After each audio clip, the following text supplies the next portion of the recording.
Mantis Q40 Navigation Basics. Hey everybody, John for CATT Northwest here. Today we're going to be talking about navigation on the APH Mantis Q40. So there's a number of different commands for helping you get around, jump from item to item, a few efficiency commands, how to get back home, how to just go back, and so we're going to cover all that today. So starting with the most basic, we're just going to talk about navigating to the next item and the previous item. And there's two ways to go about doing that.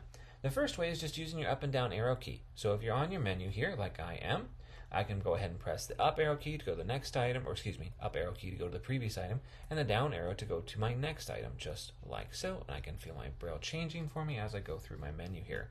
And that's really all there is to it. Up or down will help you scroll up or down through menus or lists and take you to the next item and previous item. The second way to do the exact same thing is on the front edge here. So on here, let me try to get this in frame. There we go. On here, we have a number of what we call thumb keys on this device. Now, we have another video kind of doing an orientation on all the different buttons, so if you want to know what everything does here, feel free to go check out that video as well. But the two that we're most interested in this case are the far right and far left one, the smaller two rectangles that you'll find on the front. So the left one is called the previous thumb key, and the right one is called the next thumb key. So just like the down arrow took us to the next item, we can press the right thumb key to go to the next item. And just like the up arrow took us to the previous item, we can press the left one to go to the previous item. And it's just that easy. So two different ways to scroll up or down through your menu. Either one of those works. They are made absolutely equal, so you can use whichever is your favorite or a combo of both depending on where your fingers might be on the device at the time. It does not matter. You can go either way.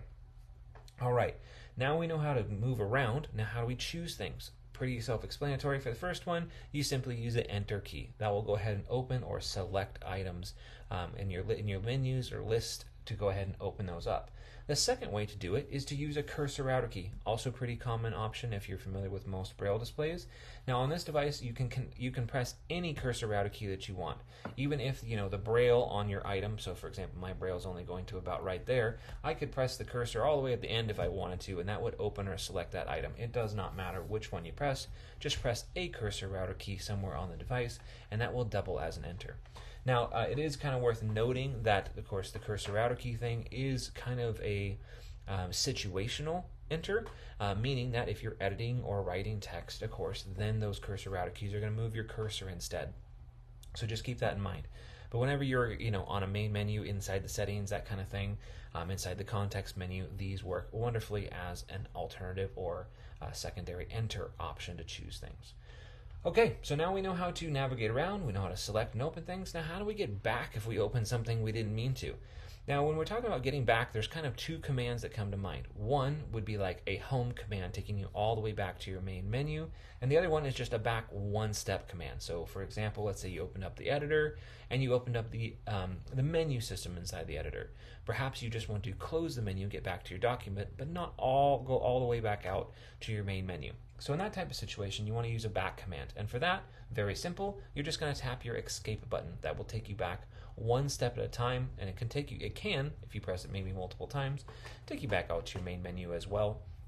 But it's a one step back command and not an all the way home command.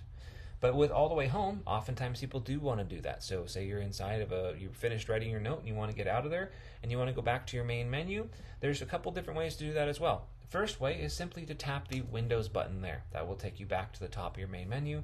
Now it says Editor and Braille. I was on another option before, and Editor is the very first item on my main menu. So great. The second way to do it is to press that little round circular button on the center of your front edge. That's also a home button there. That can take you back home too. The third way, kind of not my favorite way because it's just more fingers, but is to press Control, Function, and H for home. That will also work. That is another way to get you back to your top of your main menu as well. Awesome. So we know how to get around, we know how to choose things, we know how to select things, we know how to go back, we know how to get back to our main menu. And really, those are all the commands you, strictly speaking, have to know in order to navigate your device. But there are a couple of other really useful navigational commands that can make navigation more efficient than that. And that is starting with first letter navigation. So with first letter navigation, as the name implies, you're going to press the letter that the item you're looking for begins with. So I'm on my main menu here, I'm on the editor, and I happen to know 5 or 6 items down is my settings. So if I wanted to get to that, yes, I could scroll item by item by item, but using first letter navigations, I said navigations, just first letter navigation, you can press the letter S and it will jump you by items that start with the letter S. So if I press that, voila, there we are, and there's settings. Now, if there happens to be more than one item on the menu or list that you're in that has, more than one thing that starts with the same letter, you simply press that letter a second, third, fourth time, however many times you need to jump by. And so every time you press it, it will jump to the next item that starts with that, then press it again, it will jump to the next item, and so on until you find the one that you're looking for. Now, of course, that does presume, first letter navigation kind of presumes that you've done a little bit of upfront exploring, so you actually know the name of the thing you're looking for. That way you can press the letter it starts with. But once you get a hang of it and you know what kind of menu items are available to you, that can make your navigation life so much more simpler. So, awesome, there is first letter navigation. Another useful command is jumping to top of something or jumping to the bottom of something. So this works great for lists, or perhaps you open a document, it starts you at the top, you want to jump down to the bottom really quick and start writing from there. And that is going to be Control, Function, and right arrow to jump to bottom, or Control, Function, left arrow to jump to top. So those let you jump to the top and bottom, list, item, menus, documents, etc. So another great efficiency tool.